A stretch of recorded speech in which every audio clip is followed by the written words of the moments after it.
I'll start again. My name is Seth Kopald. I live in Michigan and then in the United States. Um, and I started my journey in education as a teacher, and I was going to teach high school. And then I actually switched to early childhood and was a Montessori teacher for many years, which is in my classroom, there were children 2.5 to 6-year-olds. And then I eventually taught people how to teach children. And then I worked with various programs that teach young children for many years. And then I found IFS through my own personal work, looking for healing for myself. And I found that having this background in early childhood has really helped me, because oftentimes when we get to know the parts of ourselves, they tend to be younger than us. Like we find parts of ourselves that are still young, or maybe 5 years old, or 3 years old, 10 years old. So having this experience has really helped me be with our young parts. And since then, I've devoted my life to IFS, and I see clients Monday, Tuesday, Wednesday, Thursday, usually 6 clients a day. And I coach them to get to know their self.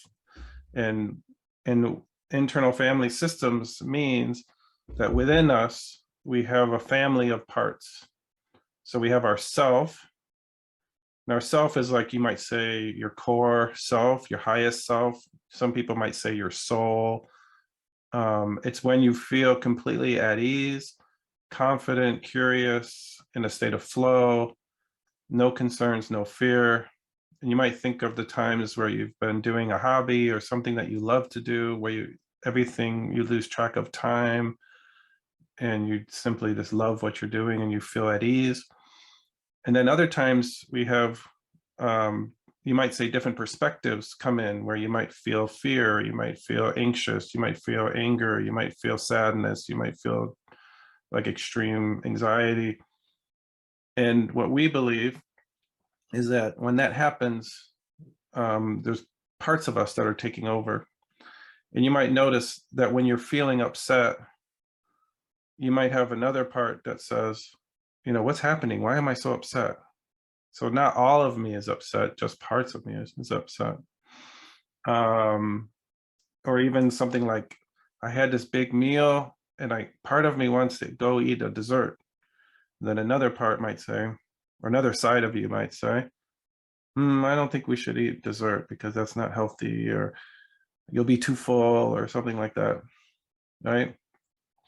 So it's really normal. Like when Richard Schwartz found this model, he was working with clients and he noticed people just naturally referred to these perspectives as parts. And so there's 2 general categories of parts. One being protectors and the other being exiles. And on the handout that I sent you, there's some detailed descriptions, but I'll kind of talk you through it because I don't like reading while we're being here together. So if we think of at the surface level, we have something called protectors. And those are what we typically, when the world sees us, they typically see our protectors, unless we're in self. When you notice somebody's very calm and still, and you might notice when somebody's in self, you want to be with them. Like, it's really easy to be with them. You don't feel any judgment. You don't feel any agendas. But our parts are protecting us, and it's natural and normal. And one thing I want to say about our parts before I talk like specifically about them is there's no bad parts. And in fact, Richard Schwartz just wrote a book called No Bad Parts. It means that all of our parts have good intentions. So even our parts that make us drink too much, or our parts that yell at people, they're trying to help us in some way. So when we heal ourselves, if we approach our parts with that kind of compassion, that they're trying to help, but they're just misguided, they don't know a better way, we can tend to build a relationship with our parts, and they could hopefully eventually let you be the one leading. So like, I'm here with you now. If I had a nervous part taking me over, I might talk very quickly and be anxious and get scared and lose my train of thought. And then you might be thinking, this guy's not a very good presenter. So within the realm of protectors, which is like, again, think of it like the surface, the outer layer, we have reactive and proactive. And our proactive means we're trying to prevent bad things from happening. And our reactive is when something happens that doesn't feel good, they come in and help us. The proactive ones that are trying to prevent problems, we call managers, just because that was just a name that seemed to work. And that means like how we present ourselves to the world. I have to be on time. I have to look a certain way. I have to like convince people of things. I have to make people believe me. You know, so these parts have agendas to make our lives go okay. But secretly, they're trying to protect us from more vulnerable feelings inside, which are those other parts. We have the protectors and the exiles. Our exiles are kind of locked away and they hold more tender feelings, more vulnerable feelings, like whether I feel good enough or whether I feel like I'm too much in the world for people. Like all of those kinds of feelings are held inside, deeper inside with these other more young, vulnerable parts. But going back to the protectors, I want to see the message here real quick. Is my video's not on? Oh, everybody else. That was for everyone if they can switch. Oh, okay. Okay, thank you. So our protectors, we have our managers who are trying to prevent problems in our life. And then we have what we call firefighters, which when something's happening, it's like trying to put water on the fire to put it out. And our reactive firefighters tend to do things, our extreme firefighters do things like drink, some do drugs, or sometimes act out in various ways. They also do more mild things like look at our phones, go shopping, eat extra food, and they do things to soothe us. And they have a lot of creative energy. Like if you think about ways you distract yourself. So even also sometimes you might notice when bad things happen, at least for me, I had a firefighter. When something bad would happen, I would go numb. Like I wouldn't feel anything. And when I felt numb, it was like, wow, that's very helpful, right? Because I'm not feeling the pain of what's happening. The problem I found for myself was that firefighter stayed there a lot. And even when good things were happening, I wasn't feeling them 100%, like I wasn't very present. So I learned about this firefighter and I formed a relationship with it. And now I can ask, and this is part of the model, is we learn to, so for me, many times our parts look like parts of ourselves, like they look like a younger version.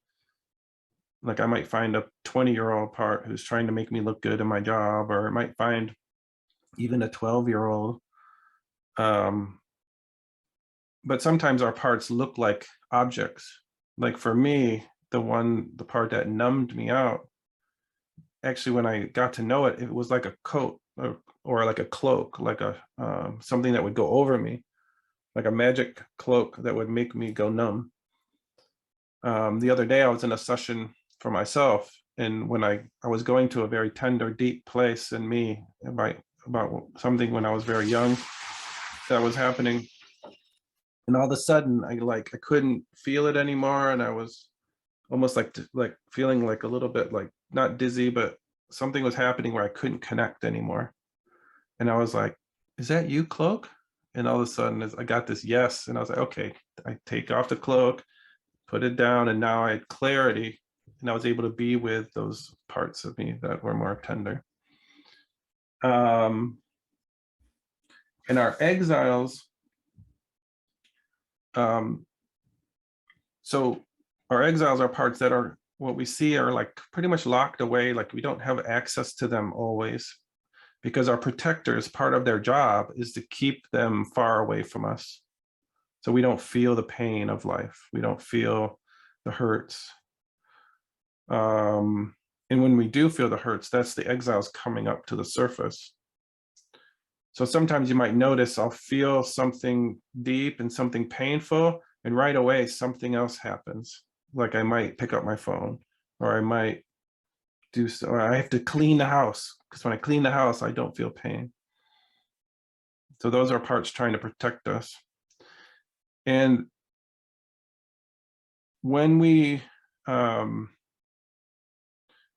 believe in IFS, like when you're born, unless something happened traumatic in the womb or at birth, you tend to be born and all your parts are kind of doing okay, or they might be almost like latent, like sleeping, like not really awake yet, because we need our parts to function in life. Like I need a part of me to help me show up on time. I need a part to help me remember this training is happening. I need a part to say, hey, do your best, prepare. So we think of our parts like when they're healed, it's like an orchestra of players, of people playing violins and piano and all the various instruments. And we, self, is the conductor. So when our parts are healed, we are saying, okay, everybody, let's work together so we can all be in harmony walking through the world. But when our parts aren't healed, it's like when a conductor first walks in and everybody's tuning and making all these sounds, and it sounds like cacophony, and like it doesn't sound like a piece of music, and it's all over the place. And the conductor has to work with each piece, each person in the orchestra to help them learn their craft so that we all can play together. And that's what we do in ourselves, as we go to each part.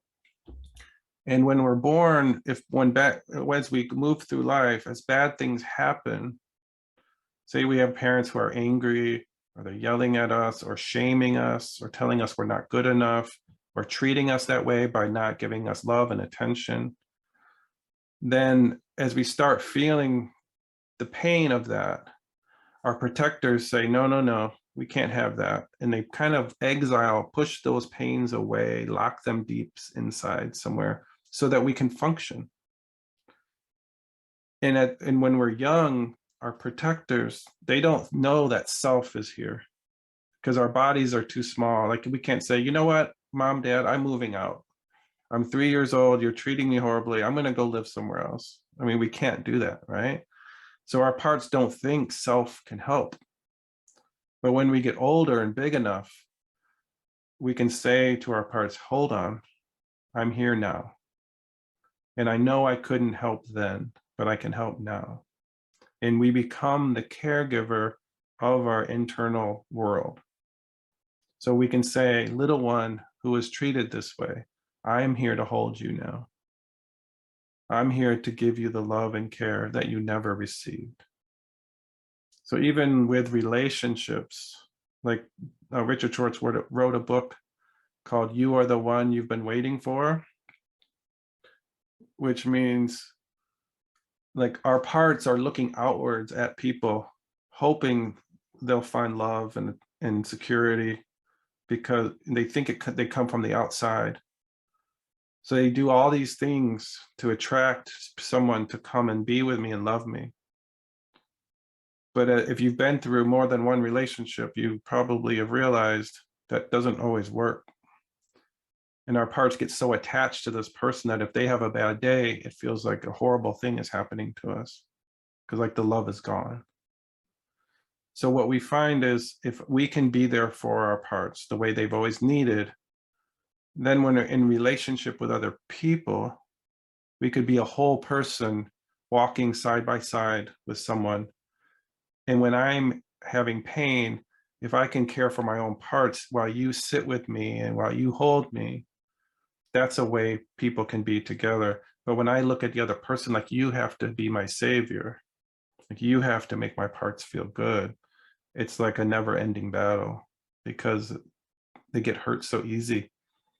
But when you're the stable, loving caregiver for your insides, so it's not like a rugged individual, like you have to live alone. It's more like if I'm with my parts, I can be in community with people in a healthy, whole way.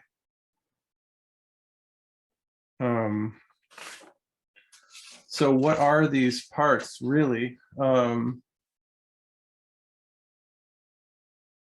So we, in IFS, we actually, from my experience, and I do this with people every day, and I do it with my own parts.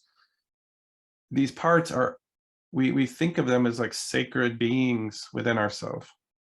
So it's not like you have multiple personality disorder or DID.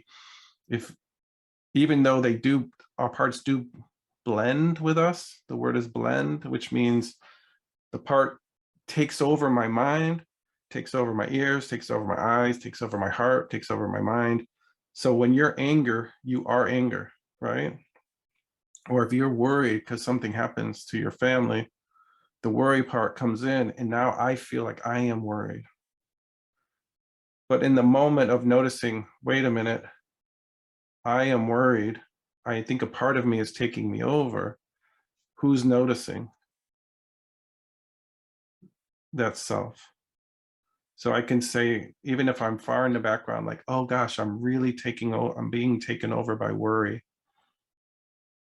Something separates a little bit where I'm not consumed by the worry anymore. And I could say to the worry part, what's happening? And what happens is when you ask, the part will tell you. Like if you listen, and like you're watching a movie or listening to the radio or a podcast, and you say, tell me what's happening. And you don't think, you don't try to guess, you just listen. You'll hear a voice or you'll get a feeling. Some people hear words like a voice. Some people just get a feeling, like the part's showing you by the feeling, like, oh, that feeling, I understand that feeling. That's what you're feeling. So we believe that these parts actually have a consciousness.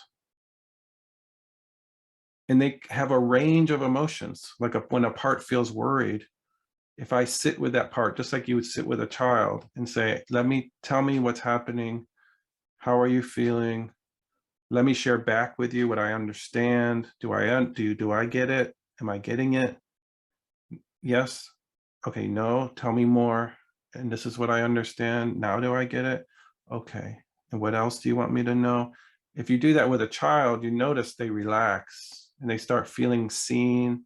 They start feeling heard. They start feeling held, and their nervous system can relax. So our parts, when we do that within ourselves, they also can relax. And you become like this wise teacher, this wise parent, this wise caregiver to our parts. So some people will say, is it real? Are they real? Is it just a fantasy?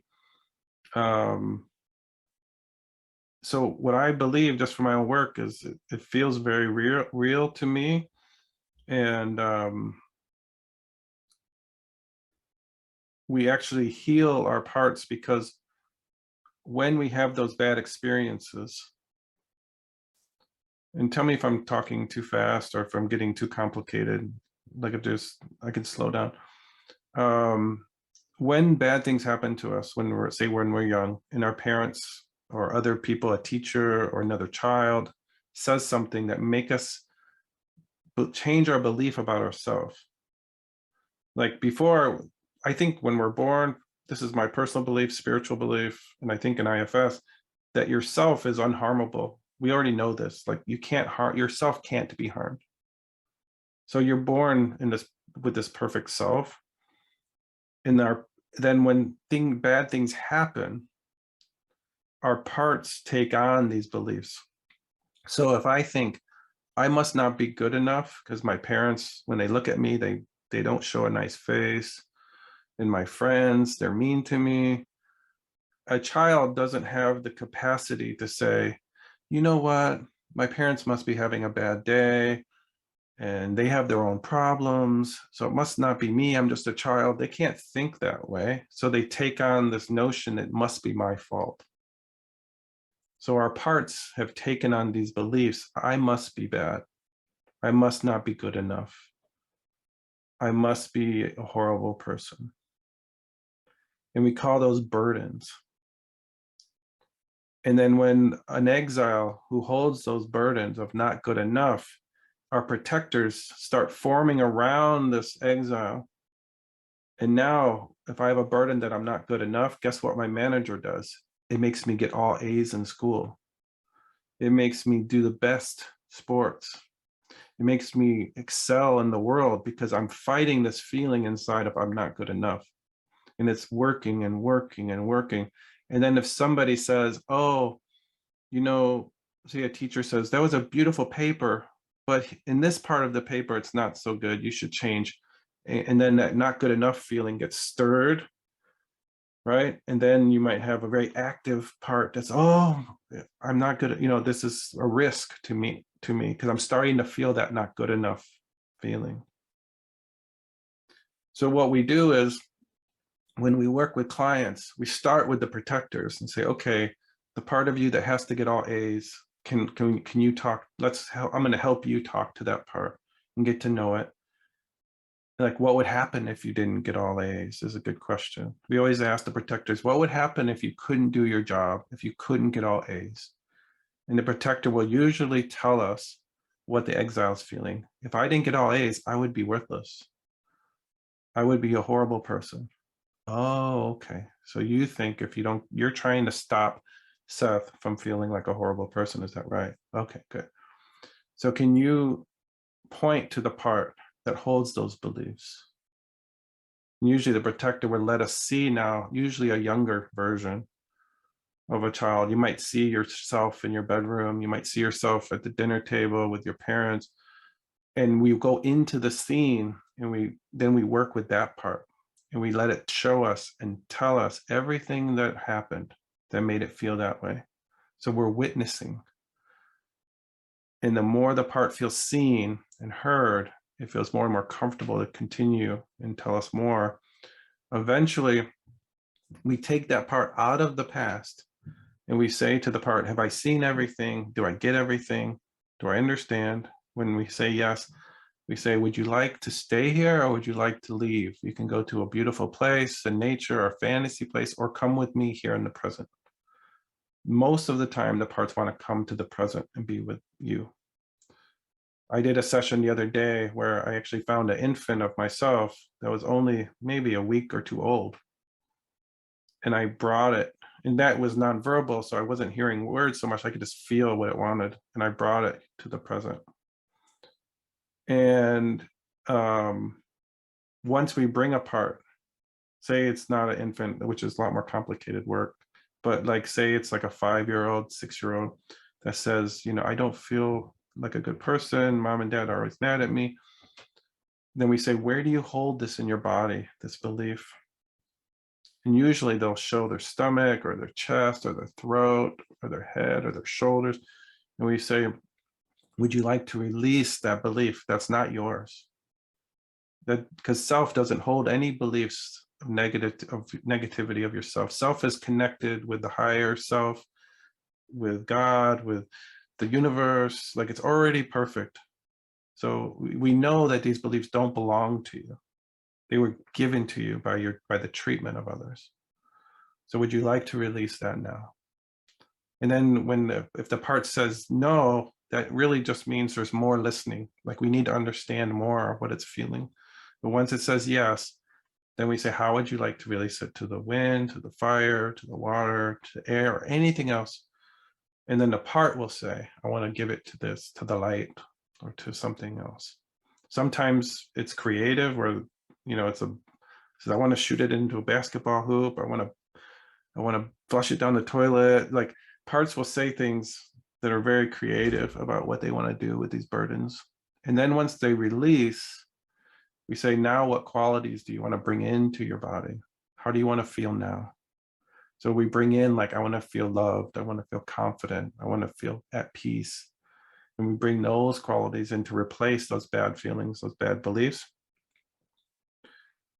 And once that's all complete, we turn to the protector again and say, now you who needed to get all A's, now that you see this one healed, do you still have to work so hard? And the protector's like, no. So what would you like to do? Are you carrying any burdens that you would like to release? And usually the protector's like, this responsibility that I have to do everything perfect, release that. And eventually the protector can say, what do you want to do differently? Because we don't get away our parts. We don't kick them out. You can't kick them out because they're like our orchestra. They're us. You can't kick away parts. You can't lock away your fears. They're you can lock them away, but they're still there. They don't go anywhere. But we say to the protector, would you like to change your role? How do you want to help now? Instead of getting all A's, well, I want to do good in school. I want to work my best, but it's okay if I'm not perfect. But I want to work hard and do my best at all times. Okay, does that sound good to you? Okay. So now as we walk into the world, instead of being somebody who's so stressed about getting all the best grades, we're somebody who says, I work hard because I want to work hard. And it's okay if I'm not perfect. And we're not under a threat of feeling not good enough anymore because those burdens are gone. So then we go part by part by part. And what we notice is, as you're doing this work, our parts are noticing who's the one helping is self. So if I was with you and you were my client, I would be helping. I don't go to your parts. I help you go. So I might say, go to that part and ask, what else does it want you to know? And then I wait. And the person tells me the part said this, said this. Okay, does that make sense to you? Let the part know how it makes sense. Then I wait and they tell the part, yes, it makes sense that you feel this way because I know what happened. I was there too. And over time, after all this healing, self becomes this ultimate leader in the system. So when you are here, your parts are like, we don't have to take over anymore because the self is here. So even if something happens with one of my kids, or if somebody gets upset with me, in the past I would get very thrown off. Like I had parts that believe like if somebody's mad at you, it's the worst thing in the world, and they would do all this stuff. They would like try to take care of the person, they try to plead with the person, they'd have to like basically make the person stop being mad at me. Now if somebody's mad at me, and if that part did start to come up, I could say, hold on, remember me, I'm here. Is it okay if you let me handle this? And the part can take a step back. And then in self, I could say to the person, can you tell me what's happening with you? Like what's happening inside? I see that you're feeling angry. Like it's not really about me in that moment. So we have compassion. We're not separated, we're apathetic. It's more like, I can feel for you. Like I can feel that you're angry and I'm here with you. Can you help me understand what's happening? And when people become good at this, they can say, a part of me got really angry when you said that. So in daily life, one of the skills we learn from this work is to talk for our parts instead of from them. When the anger talks, when the anger comes through my mouth, you have nothing to do but defend yourself. So my part talks, then you have to have a part to come back. So parts beget parts. So I do a lot of work with parenting. When our kids and we have conflicts, if we're talking to our kids from a part, they're going to come back with a part. So when I talk for my part, so if I somebody was angry and they said, a part of me is angry because when you said that, it hurt my feelings. As the listener, I can go, oh, I get that, I'm sorry. Because the person is talking about it, not from it. But when you feel that energy, like you hurt my feelings, you're so mean, blah, blah, blah. Then you might say, well, you said this and you said that. And people are defending themselves because you're being attacked, really, right? But when somebody talks about their parts, it feels safe to our systems. So if you're ever having a conflict with somebody, you can even try it. And you don't have to tell people about this, just say a part. Because I don't know if you, maybe in your language it doesn't exist, but at least, and I know in your home language, if you don't speak English there, but I'm not sure if it translates, but in English, if somebody says a part of me feels really upset and a part of me gets it, like a part of me understands, but another part of me upsets, nobody says, what do you mean part? Like it's already a concept that everybody understands. Like I said, a part of me wants ice cream, a part of me thinks I shouldn't. I think everyone knows what that means. They feel that. But it is like a magic thing I do, like even in organizations, if you're at a meeting, instead of saying, you know, I don't like that idea, I don't think it's going to work, I think we should do this. Oftentimes when we say something like that, people come back to us like, what do you mean? Like you're talking bad about my ideas. But if we say, you know, a part of me totally sees where you're going, a part of me gets it, like a part of me says, oh, this, yep, yep, yep, yep. But another part of me wonders, like, what happens if this happens? And have we considered this? Almost 100% of the time when I've tried that as an experiment in a group, people say, oh, let's think about that. Let's try that. Let's consider that.